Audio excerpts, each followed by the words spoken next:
Welcome, everyone. On today's episode, we are going to be covering ending the war on fat. So, get your butter out. In the episode, we're covering why we ever went to war with fats, how fear became the foundation, how low-fat culture felt like on the ground, why the narrative was so hard to question, the cost of moralizing food, and lastly, the structure that was missed and continues to get missed. So you want to stick through the end to find out what structure we're talking about here.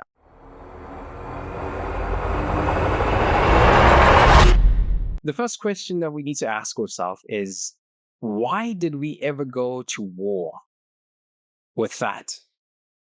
What was the reason behind going to war with fat? Well, we're going to find out.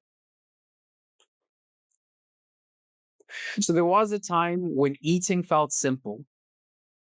Butter sat on the table without explanation.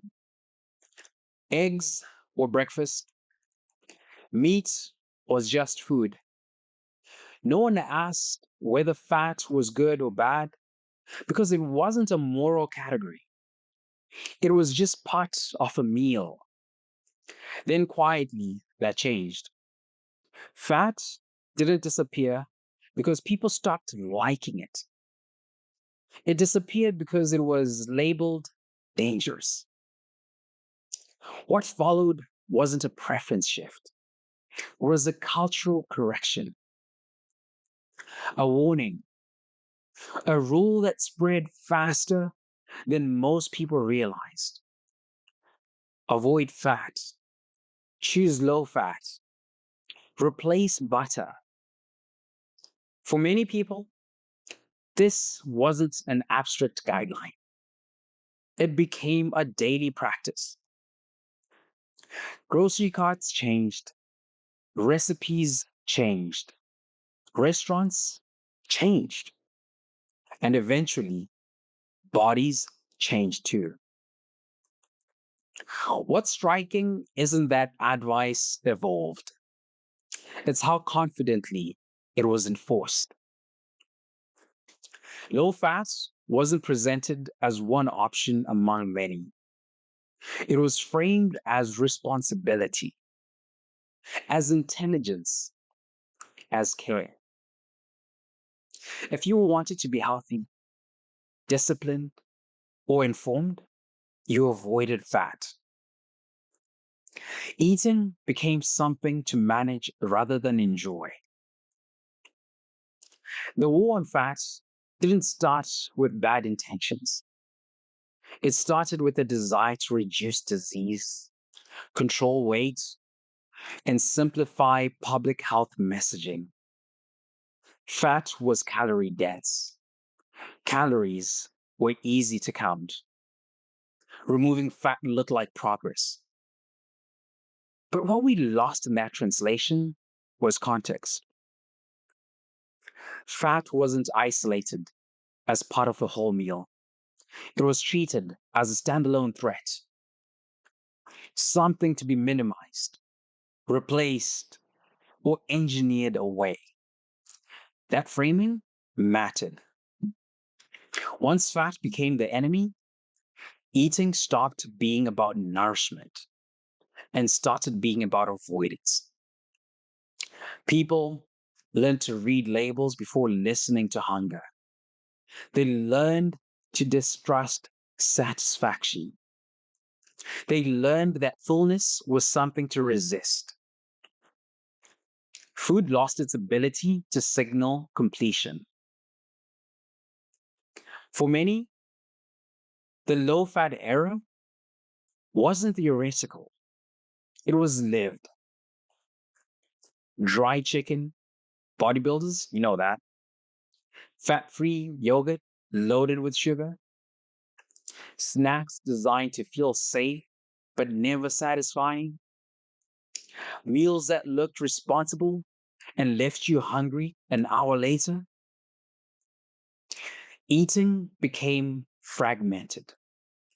Instead of meals, there were eating events. Instead of satiating, there was restraint. Hunger didn't disappear, it got deferred. And when hunger returns without structure, it doesn't ask politely. This is where snacking took over. Not because people lacked discipline, but because their meals stopped working the way that they were designed to. This is where fat had been doing quiet work all along. When it was removed, the system lost balance. When fat was removed, something had to replace it. What replaced it wasn't wisdom, it was volume. More starch, more sugar, more processing, more additives to restore taste that fat once provided naturally. Low fat foods weren't neutral, they were engineered to compensate. And over time, the body responded accordingly. Hunger became louder, cravings became more frequent, energy became less stable. This didn't happen overnight. These issues rarely appear suddenly. They accumulate quietly through repetition. From the health insurance side, this pattern shows up again and again. What begins as a dietary guidance slowly becomes metabolic strain. Not because fat was removed, but because nothing sustainable replaced it. The war on fat endured because it offered certainty. Avoid fats, and you're doing the right thing. Choose low fats, and you're being responsible. Eat less fats, and you're caring for the future. Those messages were simple, repeatable, and emotionally satisfying. They reduced complexity in a field that already felt overwhelming. But simplicity without accuracy has a cost. It trains people to outsource judgment. Instead of learning how food works, people learned which foods to fear. And fear is a powerful teacher. It motivates compliance quickly, but it cannot sustain health. Once fat was labeled dangerous, trust eroded. People stopped trusting. Hunger signals, fullness, satisfaction, their own instincts around food. Eating became anxious. Every choice carried weight beyond nourishment. There was guilt attached to pleasure, justification attached to enjoyment. Meals required explanation. That mental load didn't show up on nutrition labels, but it showed up everywhere else. When eating feels adversarial, the body never fully settles. The war on fat didn't just change what people ate, it changed how they thought. Food became a test of character. Restraint became virtue. Enjoyment required defense. This is where eating started to fracture from stewardship. Stewardship asks, does this support me? Moralization asks, am I allowed to enjoy this? Those are different questions. And once food is moralized, it's almost impossible to eat calmly. Looking back, it's easy to swing the pendulum the other way, to mock low fat culture, To dismiss the entire era as foolish, that would be another mistake. The issue wasn't that people tried to improve health. The issue was that fear replaced formation. Fat wasn't removed with a plan for satisfaction. It was removed with the assumption that people should simply endure hunger. But hunger is not a moral failing. It's a biological signal. Ignore it long enough, and the body adapts in ways that are far harder to reverse. You might wonder why this history matters now. Because the war never really ended, it just changed targets. Fat was the first enemy, sugar became the next, calories after that, appetite itself most recently. Each new villain promised control, none restored trust. Until eating is grounded in structure rather than fear, the cycle continues. And that's why Eat Butter landed so powerfully. Not because butter was the solution, but because fear had finally been questioned. And what comes next matters just as much. Okay, so that's our opening. We talked about the fear, and that is something that we see quite often because we have some of these corporations or food companies that promote certain foods over other foods. And they fund studies. That's why you have so many debates online about what's the best diet? What's the best food to eat? Is fat good for me? Is cholesterol good for me? What type of cholesterol? What type of fats? You have these debates all the time. And when you pull the curtain back and you look at some of the studies, you see that they are funded by some of these companies that actually sell some of these foods in the grocery stores. So you realize that there are incentives to certain narratives that are being pushed through media, through magazines, and some influencers will also do the same thing. And the whole, I'd say, the whole world, depending on where you are, you will realize that there's certain narratives being pushed in different parts of the world because there's certain companies or certain corporations that are behind some of these campaigns. We won't get into that much further, but I think you understand where I'm coming from. So, in simple terms, we shouldn't treat food as if it's bad or any food as if it's bad. Everything has its place. It's knowing what to eat, when to eat it, and how much to eat.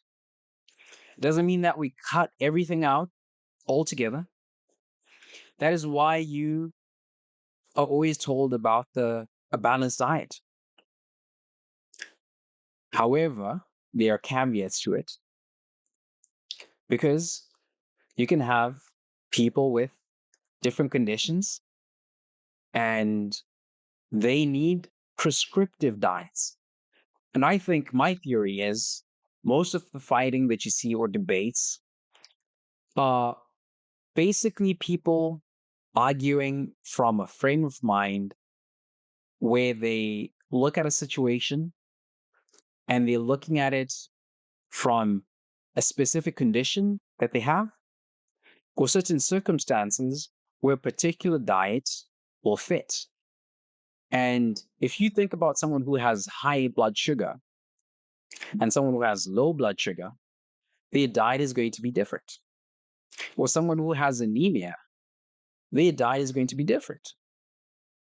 So you have to cater to the condition that you're trying to address.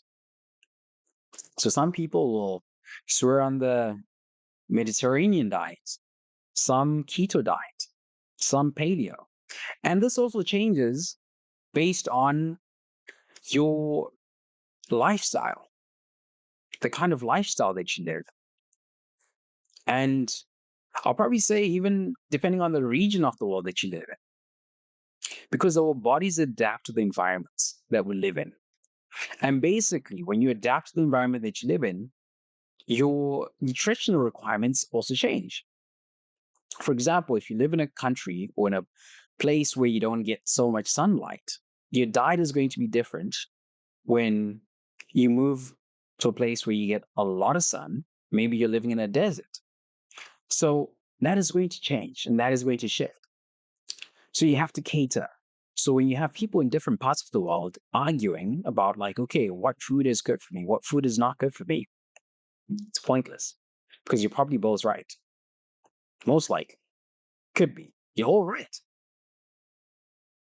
So, with that being said, we need to understand the basics of how food works. So, if you have specific goals that you're trying to achieve, most commonly, people are trying to lose weight or people are trying to gain muscle, depending on who you are.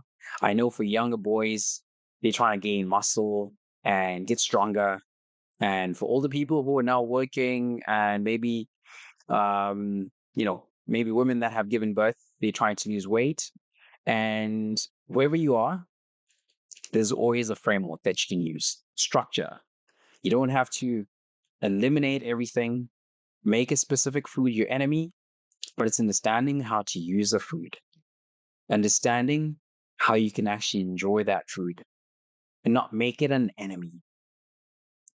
Okay, so next up, we're going to review and look at the basics. We'll look at the basics. This is a nutrition guide. This is a special nutrition guide that I created at one point in my life.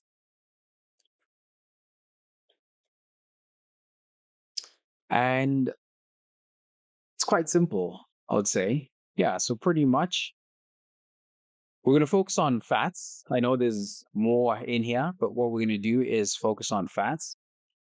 This portion, we're going to go through just how to use a guide, setting macronutrients, and we're going to just focus on the fats. We're not going to talk too much about everything else.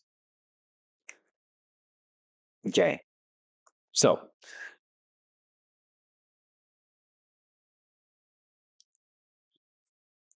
understanding the basics.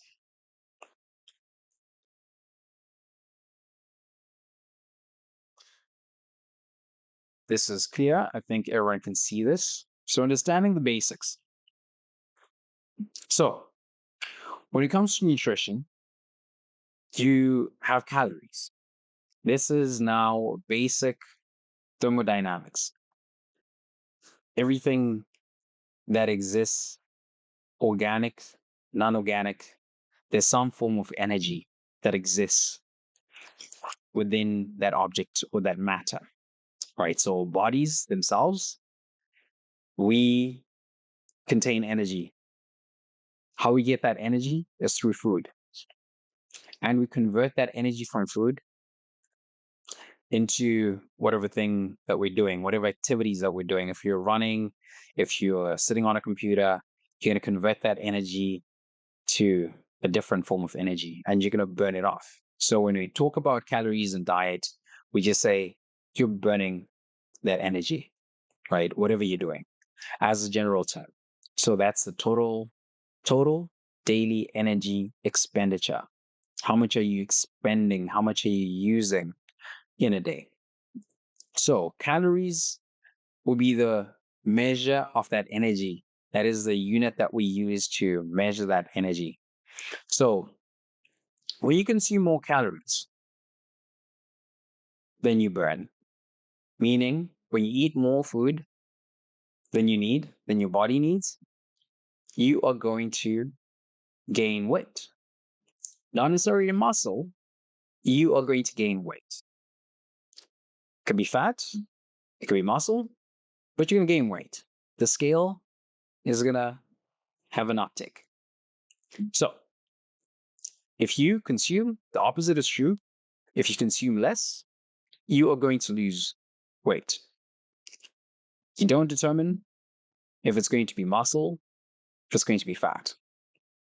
That's just the basics, right? Before you continue training. So, that is what you're going to be looking at. That's calories. Macronutrients, you have 3 groups.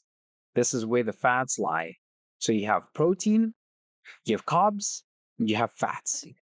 Those are the 3 main macronutrients. The 3 groups, the 3 main food groups that you have. So protein is essential for muscle repair and growth. 1 gram of protein is equivalent to 4 calories. So 1 gram 1 gram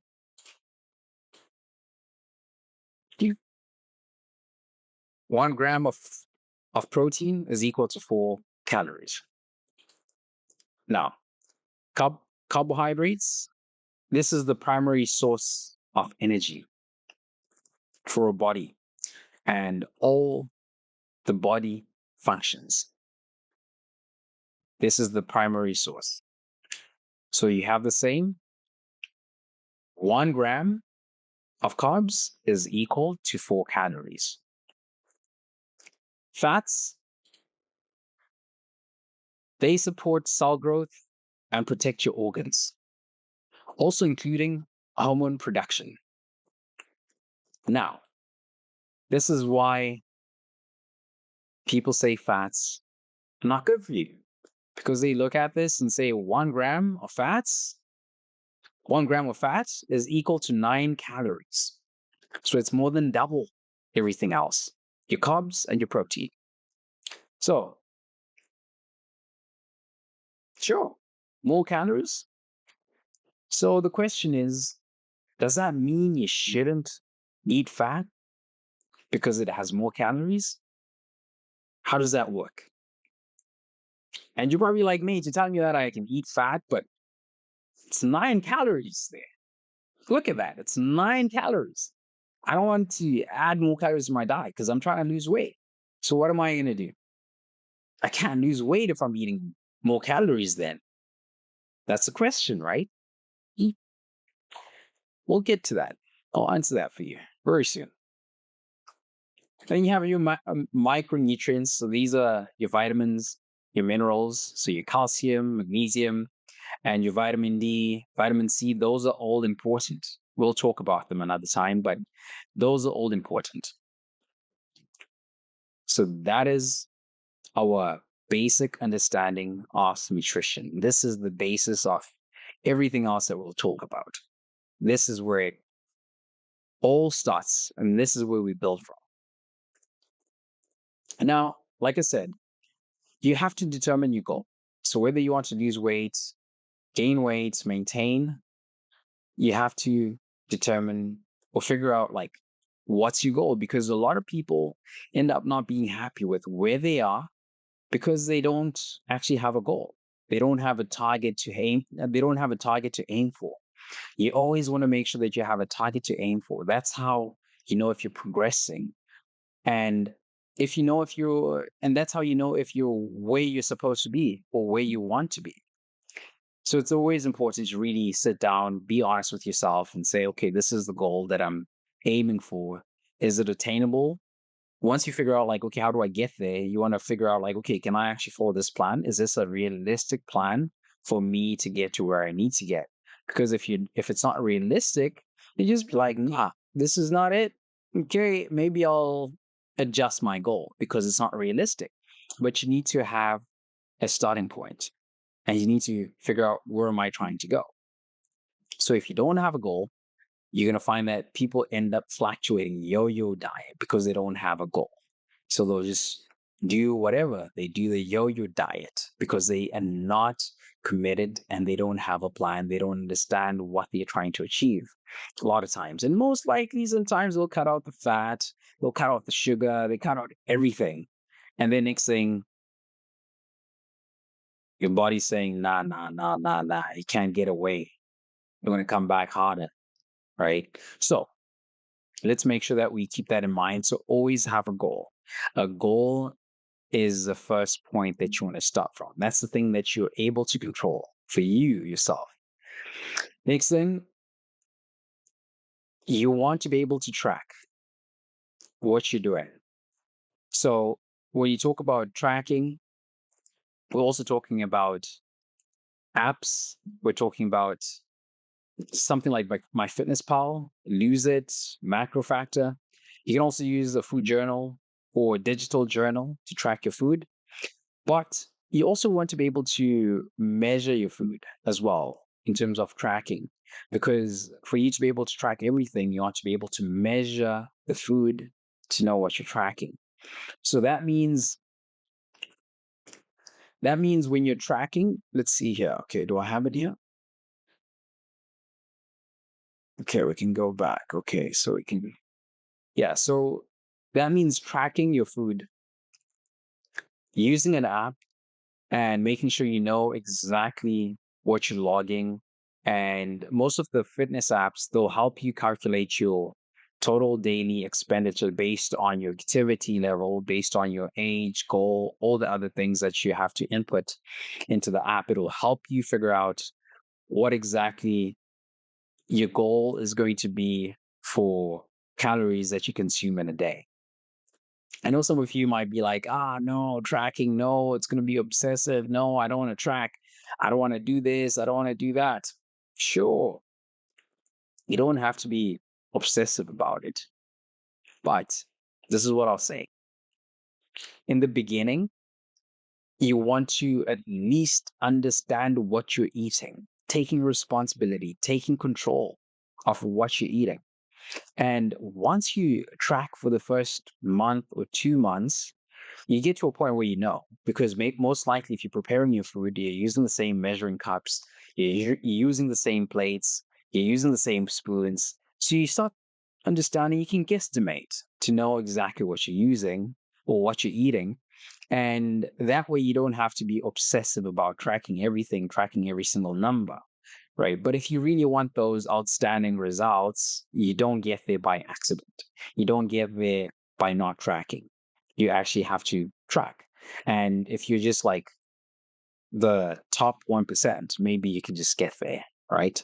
But it takes a lot of work. And I can bet that person who gets there without tracking is probably working out so much and they've been doing it for a long time and just adjusted so well. And yeah, but you don't get to a goal by accident. You don't just end up being there. So, something's going to catch up. All right. So, yeah. So, total daily expenditure, we've got that. And then now we've got the macronutrients. How do you determine how much to eat? So, this is the general distribution for your macronutrients. So, you've got 40% carbs, 30% protein, 30% fats. And these are general, right? As I said, these are general. Based on your goals, you can adjust these. So, as you can tell, you still have fats, 30%, 30% fats. So, you can still have your fats, enjoy your fat in your diet. All right. So, you have your 40% carbs, 30% protein, and 30% fats. So, as you can tell, like the carbs, the fats, a bit lower because, again, they have 9 calories, even though they're 30%. They've got 9 calories.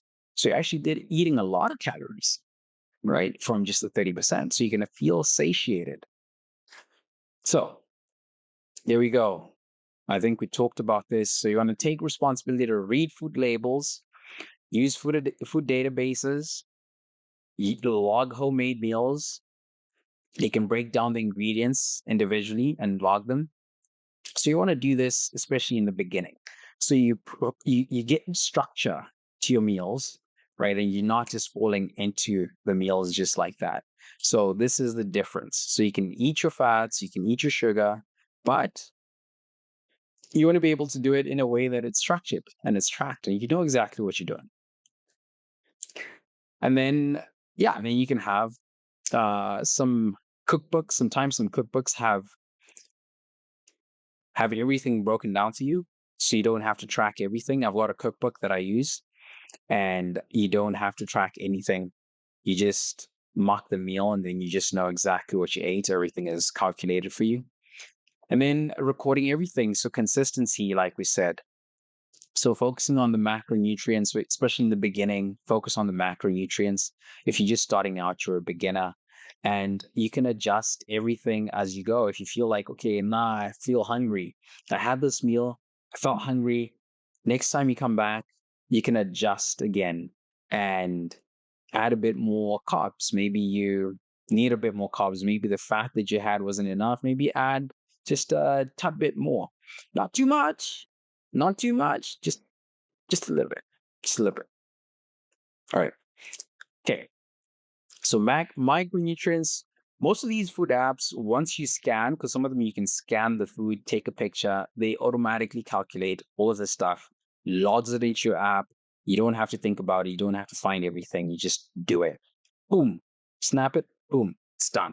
You don't have to think about it anymore. You just look at the results at the end of the day. You're like, okay, boom. Okay. After a week, you look at the results, you look at the scale. Okay, did I lose weight? Look at the mirror. Okay, do I look good? Okay. You wear your dress, you wear your pants. Okay, cool. Do they fit? Boom. Okay, they fit. Laka. Let's go. You're good.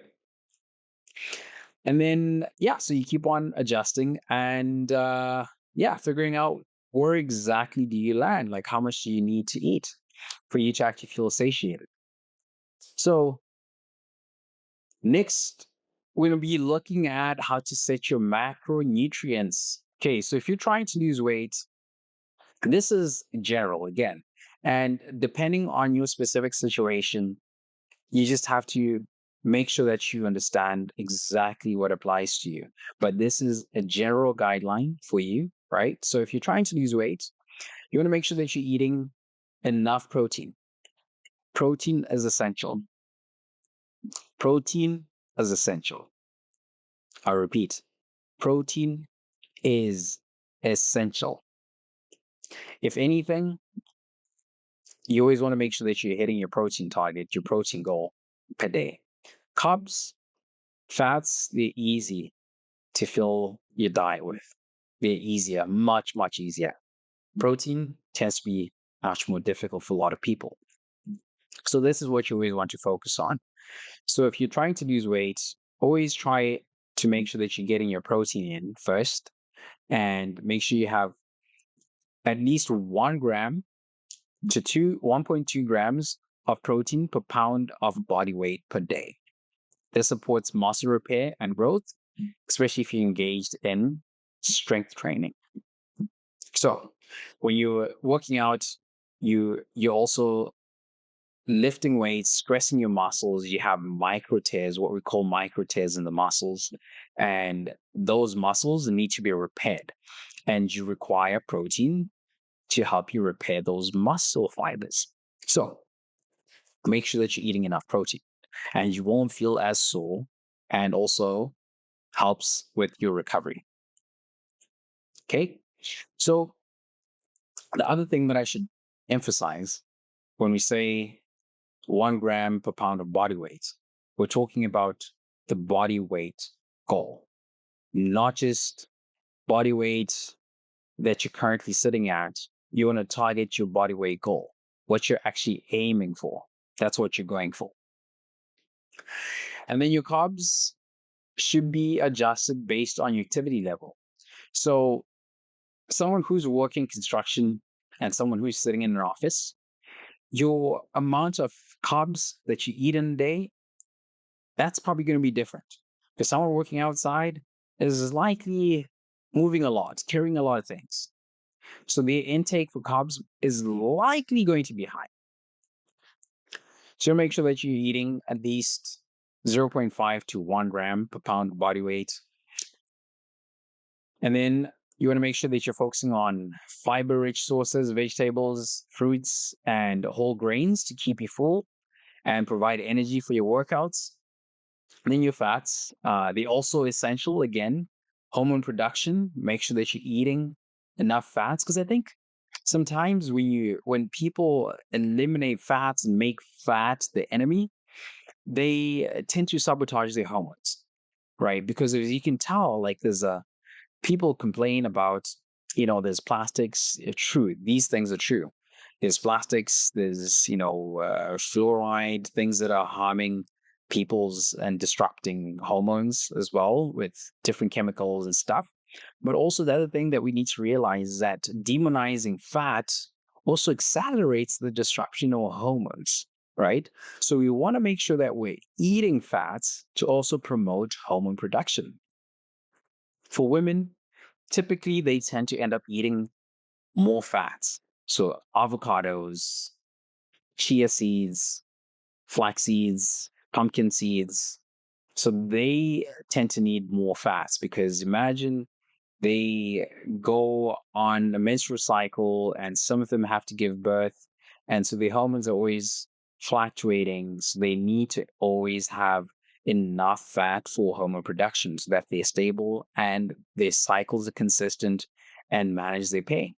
So this is very important to make sure that healthy food sources are maintained in a diet. And for muscle gain, we also have the intake of protein roughly about the same, right? So everything is about the same. And yeah, for your carbs, you're going to adjust your carbs again if you're looking at gaining. So you're now moving your carbohydrates to like 2 to 3 grams, right? So this is now more of an adjustment to your carbs, depending on if you're going for weight loss or muscle gain. And yeah, there we go again. So we're talking about activity level, personal preferences, nutrition timing, whole foods. These are all the considerations that you have to put into mind as well. And make sure that you're considering if you have a health condition, you want to talk to a registered dietitian and make sure that you're talking to like a certified nutrition coach that can help you and even consult with your doctor. So before you start any diet, you also want to consult with your doctor, especially for anyone with health conditions. So make sure that is done. And then now I'm going to show you a list of the different foods. And these are general ballpark figures that I have for you here with the different foods. So when you look at fat here, we got this list here. I hope you can see it all. All right, the type of fat source that you can eat. Okay, there we go. So we've got fats, a rough amount, 20 grams of nuts, almonds, cashew, right? You're looking at a 130, 287. And to be honest, like when you look at 20 grams, it's probably going to be like maybe 5 or 6 almonds, right? And most times people just take a handful. And then when they eat them, now they're like, okay, I'm not losing weight, but they're eating like a handful of nuts. And then from there, they go and eat like some cheese, right? And they have like a bit of cheese. Now, when they're cooking, they're adding a bit of oil, right? So now they're adding a bit of oil already with their fats. They're already clocking like 600 calories already, and maybe their diet is supposed to be, who knows, like maybe 2.5, right? And they're really dedicated at just that amount. And then if they have to eat meat, usually most meats will have like some fat. So the fat itself in the meat could be another 400 calories as well. And all the other food that they're eating. So then maybe they're already clocking 1,000 calories from just the fat, right? So that's when people now demonize fat. They're like, no, fat is not the right thing to eat. No, I shouldn't eat fat. Fat is bad. Fat is bad. No, it's not that fat is bad. It's just that you don't have structure. You don't have the information to understand, okay, if I eat this amount, okay, can I add this? Can I drop this? Okay. So And you can play around with it where, okay, maybe today I eat this, right? Maybe you have nuts today. Tomorrow you don't have nuts. Tomorrow maybe you have cheese.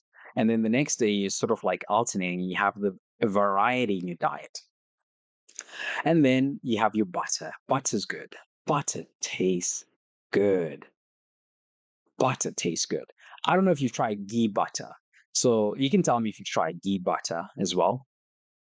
And you have your extra virgin olive oil and your avocado oil and your seeds as well. So looking at this, this is a list of healthy sources of fat, right? So this is something that you can actually use in terms of like figuring out like, okay, do I have enough fat in my diet? And am I getting fat from the sources that I enjoy the most? And so overall, when you're looking at fat, you realize that it's not that it's not that fat is the problem. We've just gotten to a point where we've demonized fat to become the problem within our diet. And it's ultimately not the issue. It's just that we don't have the structure that's required for us to be able to actually enjoy all the foods that we have for us to actually enjoy. Because when we demonize different foods and fats, we sort of lose the culture that we grew up with, the culture that bonded us together, the meals that we enjoyed, that made us who we are and become who we are. Because we also have to block out the noise from these other sources or the campaigns that are pushing us to demonize the foods that we've always enjoyed, because these systems are all tied in together. Because the moment you just go on and demonize fat, now your body's going to tell you like, nah, I'm not satiated, I don't have enough hormone production going on in my body and I'm struggling. And your body's going to signal by pushing you to crave for something, snack. And the moment you eat more carbs, you eat more sugar, you eat more of the other food groups that you're not supposed to eat, now you are a wreck. You're wrecking your entire system. So it's all about balancing everything to make sure that you're having enough food in your body from the right sources that are healthy and the right amounts, and just having structure to it. And that's really how you get to enjoy your food without feeling like you're committing a crime because you had a little bit of fat, because you had a little bit of butter. Now, someone's telling you, like, nah. Even you go in a restaurant, you're like ordering food, like, oh, do you want this? Do you want that? You're like, oh, you want butter? Like, no, I don't want butter. Right? Or do you want to have some cheese? No, you're like, no, I don't want to have some cheese. Cheese tastes good. Cheese is good. But we also have to be careful. What's in that cheese? Is it just cheese? What ingredients are in there? You want to read the labels, because some of these companies will add more things. That's the part that we're talking about, additives, because they'll give you the taste, the flavor, but they add so many other things. And guess what? When they add so many other things, that causes havoc in your body. Next thing, you're thinking about Ozempic. You're like, okay, maybe I need to take Ozempic and still enjoy this food. But guess what? You weren't even eating a real cheese. You weren't even eating real butter. It was added with so much other stuff that you don't want to be eating. So next thing, you're like Ozempic. Now you're on prescriptions. Now you're going to the doctor. Doctor's like, no, your body's not um, is not producing enough hormones, or you're not burning fat, you're not active, you're gonna have a heart failure, you're gonna have this condition, you're gonna have blood pressure, you're gonna have high blood sugar, you're gonna have all of these crazy, crazy chronic conditions that will leave you taking lifelong prescription medications. And you don't want that. If you enjoyed this video, please like, share, and subscribe.